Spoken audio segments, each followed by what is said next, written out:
Hey, this is Joel with American Giants. Welcome to Atlanta, Illinois, the home of the American Giants Museum. It's always an honor for me to be here. I live in Colorado, so I only get to come to Atlanta, Illinois, maybe twice a year, and I love it. I absolutely love coming here and meeting a lot of the people that follow American Giants and are coming to the museum. And then I meet a lot of people that have no idea about the museum. They're across the street looking at the hot dog Bunyan, and they just see it over here, and I get to tell them about Muffler Men and learn where they're from, and of course hear about the Giants that they remember and kind of introduce them to the Giant world. And I love doing that. I love meeting people and talking to everybody and being on site here. Of course, I love the Texaco Big Friend. Everyone always asks me, Joel, what is your favorite Giant? And it's like this guy right here.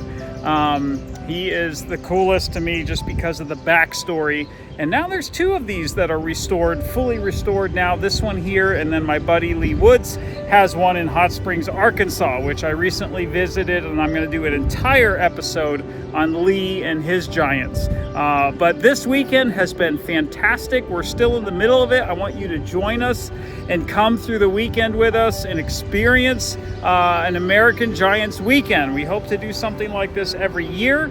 But Thursday was fantastic. We had people coming in. I was able to provide some merch. Friday was another good day. A little quiet on the route, but I had some time to speak to more people and get some great video of the Giants, and just spend some time in Atlanta here and enjoy some of the restaurants and the things to do in this area. Today, I'm just kind of taking it easy, talking to a few people. We have some beautiful weather here. They've got a car show going on across the street and all kinds of cook tents and things in the public park here that's right across from the museum. I'm very thankful for the museum's location. I know when Bill and I were originally doing this and talking about it, we looked at a lot of different properties in Atlanta here. There's actually a car wash building right around the corner behind me we were talking about. Maybe we could change that into something. And I'm so glad it worked out the way it did. Bill found this empty lot right here on this main corner, and it really puts the American Giants Museum front and center in the town right across from the Hot Dog Man. So it's a fantastic location. What everyone is excited about and waiting for is what's going to happen tomorrow. And so we'll bring you along and show you the adventure of putting up more Giants. Thanks for joining us in this episode. We hope you enjoy it. The museum takes its look and feel from a time when the Texaco Giants were being deployed across the country by the hundreds, and only to have the program canceled months later. Inside the museum, you can read the stories of the 6 surviving Big Friends and also check out the other items made by International Fiberglass. This year, I brought in some new items, and the weekend started out with the installation of a Bunyan head, Bunyan axe, and a Brave head to show you the size and look of these old advertising giants.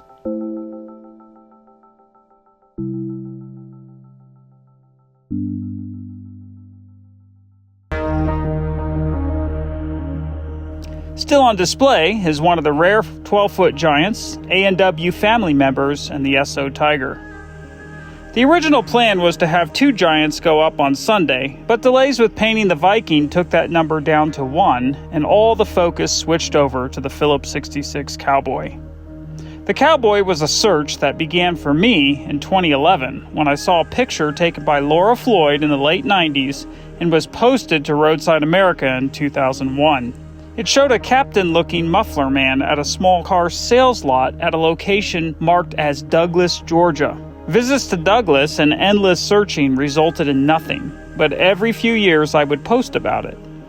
In 2024, I once again posted about the mystery giant, and this time Dave Disler from Indiana took the bait, and after weeks of digging, located the giant's former location in Gray, Georgia, 130 miles to the north. This resulted in locating the owners and arranging for me to visit in March of 2024 and acquiring the giant. The YouTube episode about its discovery and hauling it out of the woods was one of our top videos of the year, and although he was found, he was in terrible condition. Sun had weakened his back, leaving large holes. His head was missing a nose, and his hands had been repaired in the past and were in bad shape.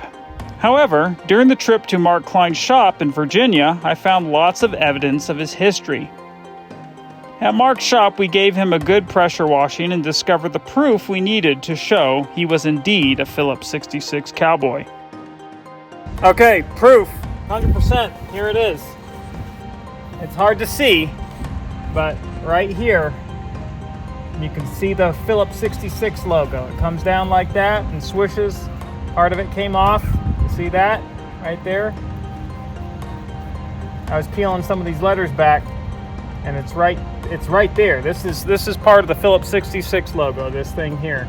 And then it goes across the top, and it does the little thing like that and comes back.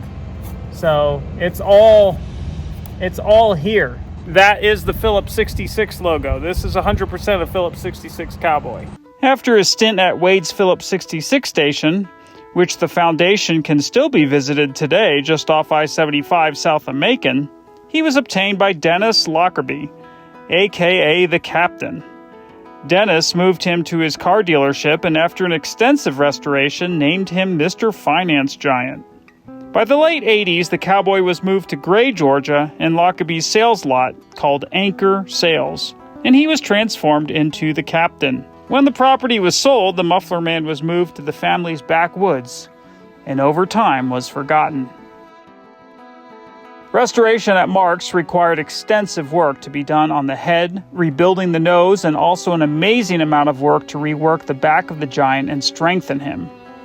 The legs were worked on by Chris Aker, owner of Big Man Studios. Due to the extensive damage and age of the Giant, it took both teams working together to complete the repairs and bring this Giant back. I wanted to return the Giant to its original colors: blue pants, white shirt, white hat, with the black band around the base of the hat as some cowboys had.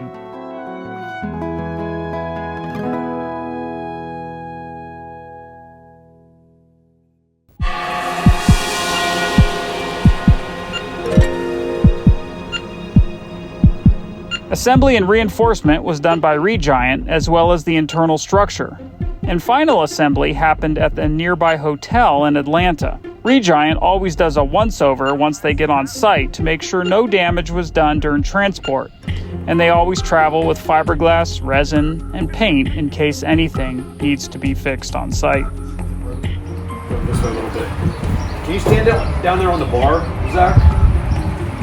Get up actually on his... Once the Giant arrived on scene, the crowds move in to get pictures and a close-up view of the Giant before he goes into the air. For Dave Disler, this moment had an entirely different meaning. So what's it feel like now to be here today? Oh, I'm glad I'm able to make it. I'm an old guy, so I'm kind of glad I'm able to make it. And this is a very special day for me. I'm glad that they're making an event like this, and I look forward to every year. And the event, I think, is going to be wonderful.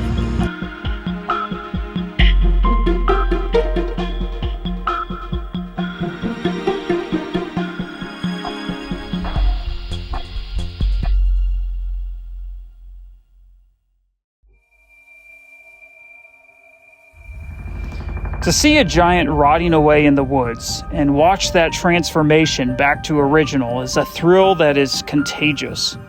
When these Giants go from laying in the woods to standing again, those fortunate enough to witness the event won't soon forget it. There is an excitement in the air as the crowds gather to watch one of these vintage Giants prepare to go back to the work they were designed for.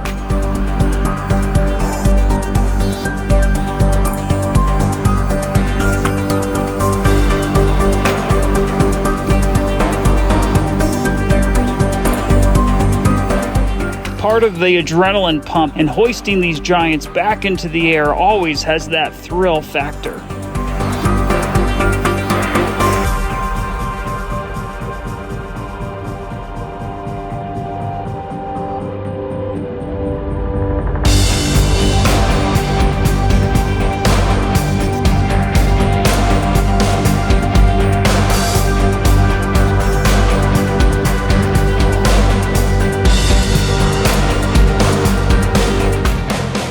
When the giant is standing once again, and the crew swings into place to bolt it down, you can stand back and take it all in. And maybe, for a moment, step back in time when these giants were a common sight and experience that moment when gas was only 32 cents and a giant helped make up your mind which station you would choose.